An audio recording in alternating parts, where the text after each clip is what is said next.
جو یوم سب ایام میں سب سے عظیم ہے، جمعہ کریم ہے، جمعہ کریم ہے، جمعہ کریم ہے، جمعہ۔ السلام علیکم ورحمۃ اللہ وبرکاتہ۔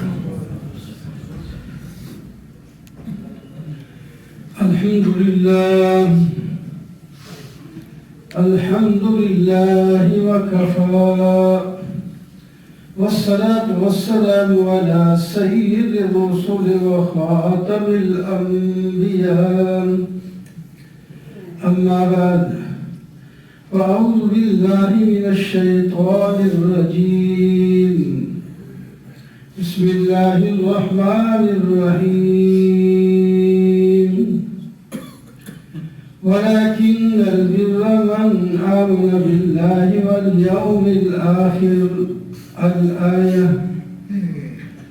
صدق الله وصدق رسوله النبي الكريم، ونحن على ذلك لمن الشاهدين والشاكرين، والحمد لله رب العالمين۔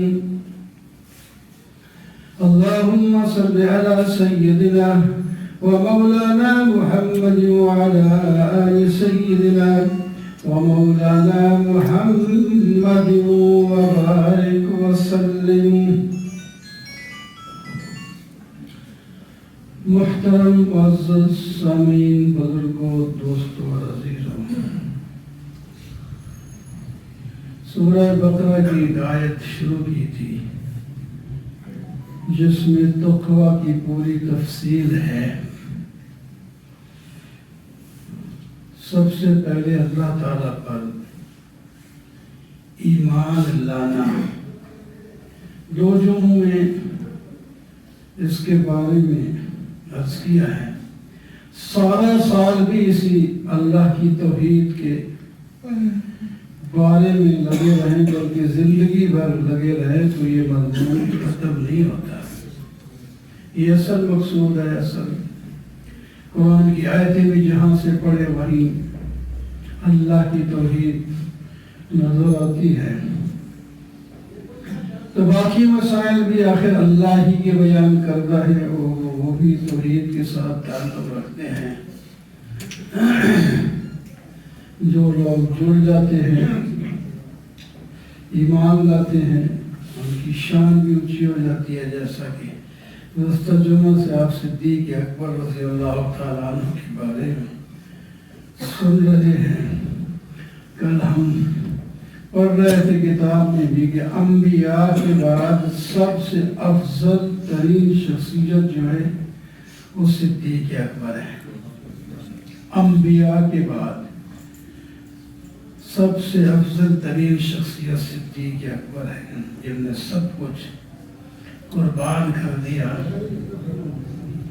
یہاں تک کہ جب آخری وقت آیا بیٹی سے فرمایا کہ میری یہ جو دو چادریں میں نے پہنی ہوئی ہیں، انہی کو دھو کر مجھے اسی میں کفن دے دینا۔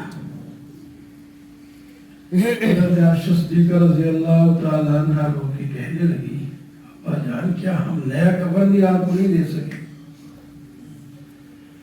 فرمایا میں یہ تھوڑی کہا کہ آپ نیا کفن نہیں دے سکتے، بلکہ میرا مقصد یہ ہے جو نیا کپڑا میں کفن میں دیں گے وہ کسی غریب کے گھر دے دینا، اس کا جوڑا بن جائے گا، اس کے کام آ جائے گا۔ میں تو مٹی میں نیچے چلا جاؤں گا، جو معاملہ میرا اللہ کے ساتھ ہوگا اللہ تعالیٰ کر دیں گے، کپڑا نیا ہو یا پرانا ہو، کچھ نہیں اس سے ہوتا۔ تو بہرحال جنہوں نے مٹا دیا اپنے آپ کو، اللہ اکبر۔ تو دوسری چیز جو اس آیت میں ہے، وَالْيَوْمِ الْآخِرِ وَبِالْيَوْمِ الْآخِرِ، ایمان اللہ پر پکا ہے اور آخر کے مقابلے میں اول ہوتا ہے، ابتدا کے مقابلے میں انتہا ہوتی ہے، شروع کے مقابلے میں ختم۔ تو ہر چیز جس کی ابتدا ہو اس کی انتہا بھی ہوگی۔ ایک اللہ کی ذات ہے جس کی ابتدا نہیں، اس واسطے انتہا بھی نہیں۔ باقی ساری کائنات کی ابتدا بھی ہے، پھر انتہا بھی ہے۔ یہ سورہ سبو سے نکلا ہے، یہ شام کو اس کا انتہا ہو جائے گا۔ اب زوال پذیر ہو گیا، سویرے چڑھتا ہے اوپر، اب گرنا شروع کر دیا۔ سردیاں آئی تھی، اب وہ جانے کے لیے تیاری کر رہی ہیں، آگے گرمی آنے والی۔ اس طرح کسی چیز کو دیکھیں، بچے تھے ہم، اب سفید داڑھی والے آئے تھے، چلے جائیں گے۔ تو یہ دنیا بھی بنی ہے، پہلے نہیں تھی، اس کا بھی آغاز ہوا ہے۔ جب آغاز ہوا ہے تو پھر اس کا انتہا بھی ہوگا، انتہا بھی۔ تو اس واسطے ایمان کے اندر دوسرے نمبر پر عام طور پر ایمان، توحید کے ساتھ ایمان لانے کے بعد آخرت پر ایمان کا ذکر آتا ہے، کیونکہ ابتدا دین کی ایمان سے، ایمان باللہ سے ہوتی ہے، اور انتہا ایمان بالآخرت کے ساتھ ہوتی ہے، اور درمیان میں باقی دین بھی آتا ہے۔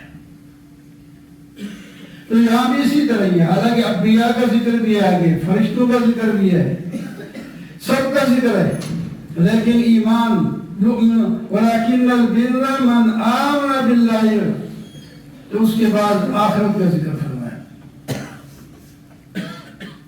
تو آخرت پر جو آدمی ایمان لائے تو اس کو آخرت کی تیاری بھی کرنی ہوگی۔ ہر چیز کی تیاری ہوتی ہے، کوئی بھی کام آپ کرنے لگے اس کی تیاری ضروری ہے۔ بغیر تیاری کے جو آدمی کوئی کام کرتا ہے وہ پشیمان ہوتا ہے، تیاری نہیں کی، کیسے اس کو کرے؟ اس کے لیے تیاری چاہیے۔ تو بہرحال آخرت پر ایمان لانا کہ یہ جو دن دنیا میں گزر رہے ہیں، ایک وقت آئے گا یہ دن نہیں رہے گا، رات نہیں رہے گی، آسمان نہیں رہے گا، زمین نہیں رہے گی، انسان نہیں رہیں گے، جن نہیں رہیں گے، سب نے یہاں سے چلا جانا ہے۔ اللہ اکبر۔ تو جب چلا ہی جانا ہے تو اس کے لیے تیاری کریں، کیونکہ یہاں بھیجا گیا ہے عبادت کے لیے۔ وَمَا خَلَقْتُ الْجِنَّ وَالْإِنسَ إِلَّا لِيَعْبُدُونِ، ہم نے جن اور انسانوں کو عبادت کے لیے پیدا فرمایا۔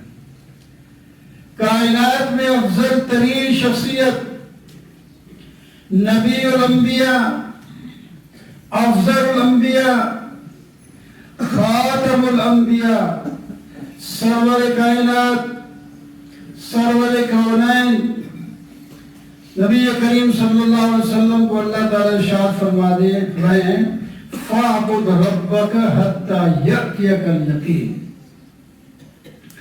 اپنے رب کی عبادت کرتے کرتے کرتے کرتے اس وقت پہنچے جب آپ کو یقین یعنی موت آ جائے۔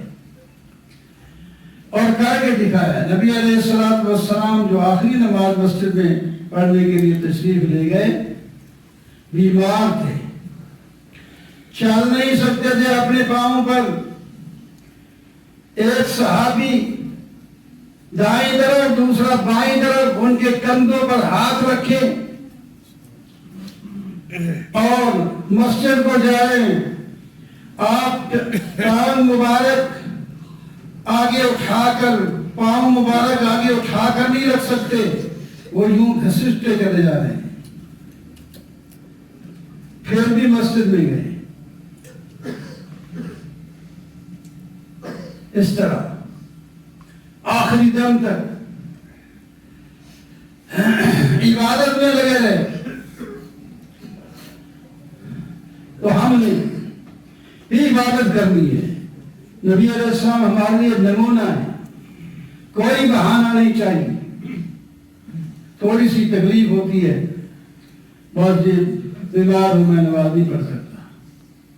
اور بھائی بیمار کی نماز پڑھنے کے طریقے بھی تو ہیں. ابھی پڑھے نماز, کھڑے ہو کے نہیں سکتا, بیٹھ کے پڑھے. بیٹھ کے نہیں پڑھ سکتا, لیٹ کے بھی پڑھ سکتا ہے. پڑھے سے وضو نہیں رکتا تو علماء سے پوچھ کر کے کب میں تیمم کر سکتا ہوں. وہ حالتیں ہوتی ہیں مختلف. تیمم کر کے پڑھ سکتا ہے, مسح کر کے پڑھ سکتا ہے. یعنی اتنی آسانی ہوتی جاتی ہے, لیکن یہ بات معاف نہیں ہے جب تک ہوش حواس ہے. نماز فرض ہے, وہ پڑھنا ہے. اسی طرح دوسرے فرائض. تو آخرت, اللہ اکبر, آخرت. من کان یرید الآخرۃ, جو آدمی آخرت کا ارادہ کرے, وسعی لہا سعیہا, اس کے لیے محنت بھی کرے. اسی طرح ہر آدمی کہتا ہے میں بس آخرت چاہتا ہوں اور جنت میں جانا چاہتا ہوں. اس کے لیے کیا کرے؟ صحیح کا لفظ ہے. صحیح کے اندر پوری کوشش ہوتی ہے. اپنی پوری کوشش, انتہائی کوشش کے ساتھ کوشش کرے. پھر اس کی وہ کوشش وَكَانَ سَعْيُهُ مَشْكُورًا, اللہ تعالیٰ فرماتے ہیں ہم اس کو اس کی قدر کریں گے. وہ اس حالت کے اندر بھی نماز پڑھ رہا ہے, دین کے احکام پر چل رہا ہے. رکاوٹیں ہیں, کمزوریاں ہیں, بیماریاں ہیں, لیکن وہ کسی کی پرواہ نہیں کرتا. تو ہم اس کو بہت ثواب دیں گے, بہت ثواب دیں گے. اللہ, ویسے صحیح سالم بھی ہو آدمی, ٹھیک ٹھاک بھی ہو, تب بھی اللہ تعالیٰ فرماتے ہیں ہم ایک نیکی کا بدلہ 10 گنا بڑھا کے دیتے ہیں. من جاء بالحسنۃ فلہ عشر امثالہا, جو نیکی لائے, یہاں بیمار کی بات نہیں ہے, جو نیکی لائے ہم تک. نیکی لائے ہم تک کا مطلب یہ ہوتا ہے ضائع نہیں کر دی اس نے. بعض دفعہ ایسا کام کر لیتا ہے اور نیکی اس کی گئی, ایمان ہی نہیں ہوتا, یہ اپنے آپ کو مسلمان لگاتا ہے.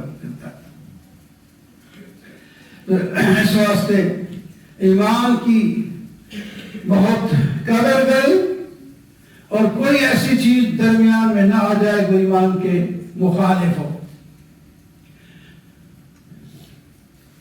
ایمان لانے کے لیے سب چیز پر ایمان جب تک نہیں لائے گا مومن نہیں ہوگا.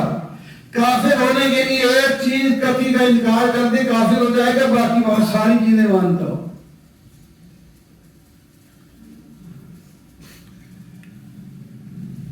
اس واسطے ایمان بڑی قیمتی چیز ہے. اس کو سیکھنا ہے, اس پر عمل کرنا ہے, اس کو باقی رکھنا ہے.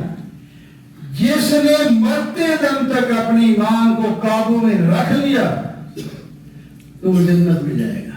من کان آخر کلامہ لا الہ الا اللہ دخل الجنہ, جس کے آخری کلام لا الہ الا اللہ دنیا سے رخصت ہو جائے وہ جنت میں جائے گا. آخری کلام سے مراد یہ ہے, یہ تو یہ اس کے بعد کوئی اس نے بات ہی نہیں کی, کلمہ پڑھ کے مر گیا. اس کے آخری کلام وہ بھی ہے, بعض دفعہ کلمہ تو پڑھتا تھا, بعد میں بے ہوشی ہو گئی, یہ ہو گیا, کچھ ہو گیا, وہ پہلے کلمے کا اعتبار ہے, وہی اس کی آخری کلام ہے. وہ بھی اس کی آخری کلام ہے. یعنی اس کے بعد اس نے کوئی کفریہ بات, کوئی غلط بات نہیں کی, تو وہ آخری کلام ہے, جنت میں جائے. تو ایمان, آخرت پر ایمان لانا اور اس کے لیے تیاری کرنا کہ اس کو چھوڑ لینا ہے ہم نے, یہ بچے یہاں رہیں گے، زمین یہاں رہے گی، کوٹھی یہاں رہے گی، ملازمت یہاں رہے گی، پیسہ یہاں رہے گا، میں چلا جاؤں گا، بیوی یہاں رہے گی، والدین یہاں رہیں گے، پتہ ہی نہیں لگتا، جس کی باری آتی ہے وہ ہو گیا، ہمیں پتہ ہی نہیں لگا ہمارا بیٹا یوں ہی ہاتھ میں سے چلا گیا، یوں ہمیں پتہ ہی نہیں، کوئی خیال نہیں کرتا، بوڑھے ہم ہیں، باری ہے بظاہر، اور حالات بھی ایسے نہیں یہ تھی کہ سخت بیماری ہو یہ بندہ پریشان ہو جائے، لیکن بننے دیر بھی لگی، سخت بیماری بننے دیر ہی لگی، ایک دن میں سارا کچھ ہو گیا۔ تو اس واسطے بہت سے آپ نے دیکھے ہوں گے لوگ اچھے بھلے ہنستے کھیلتے سوتے ہیں، سویرے جنازے کا اعلان ہوتا ہے اس کا، بھروسہ ایک لمحے کا نہیں، اذا جاء اجلهم لا يستأخرون ساعة ولا يستقدمون۔ تمہارا میرے دوستوں اور بزرگوں، آخر پر ایمان لانا اور اس کی تیاری کرنا، اسی طرح تیاری کرنا جیسا کہ نبی علیہ السلام نے ہمیں سمجھایا ہے، تو پھر ہم دنیا اور آخرت میں کامیاب ہو جائیں گے۔ وَأَقُولُ قَوْلِي هَٰذَا وَالْحَمْدُ